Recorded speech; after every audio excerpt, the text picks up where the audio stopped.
वसा जनसेवेचा। श्री भक्ती गणेश महिला मंडळ व महालक्ष्मी बहुउद्देशीय संस्थेच्या संयुक्त विद्यमाने आयोजित भव्य महिला कावड यात्रेचे बुलढाणा अर्बन संस्थेच्या मुख्य शाखेत उत्साहपूर्ण आणि दिमागदार स्वागत करण्यात आले। कावड यात्रेत सहभागी झालेल्या महिलांसाठी बुलढाणा अर्बनच्या मुख्य शाखेच्या वतीने थंडगार लिंबू सरबत वाटप करण्यात आले। संस्थेचे संस्थापक अध्यक्ष राधेश्याम चांडक, उपाध्यक्ष भाईजी, अध्यक्ष डॉक्टर सुकेश झंवर, अनंताभाई देशपांडे आणि सरव्यवस्थापक कैलास तासट यांच्या शुभ हस्ते या सेवाभावी उपक्रमाचा प्रारंभ झाला। यावेळी बुलढाणा अर्बनच्या मुख्यालयातील महिला कर्मचाऱ्यांनी कापडधारी महिलांवर गुलाब पुष्पांचा वर्षाव करत यात्रेचे जल्लोषात स्वागत केले। त्यामुळे संपूर्ण परिसरात भक्ती, उत्साह आणि महिला शक्तीचा अनोखा संगम पाहायला मिळाला। संस्थापक अध्यक्ष भाईजी आणि डॉक्टर सुकेश झंवर यांच्या शुभ हस्ते विधिवत आरती करण्यात आली।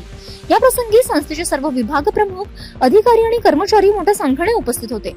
बुलढाणा अर्बनच्या या सामाजिक व सेवाभावी उपक्रमाने कावड यात्रेचा उत्साह आणखी द्विगुणित केला। जितेंद्र कायस्थ, मुख्य संपादक, सिटी न्यूज।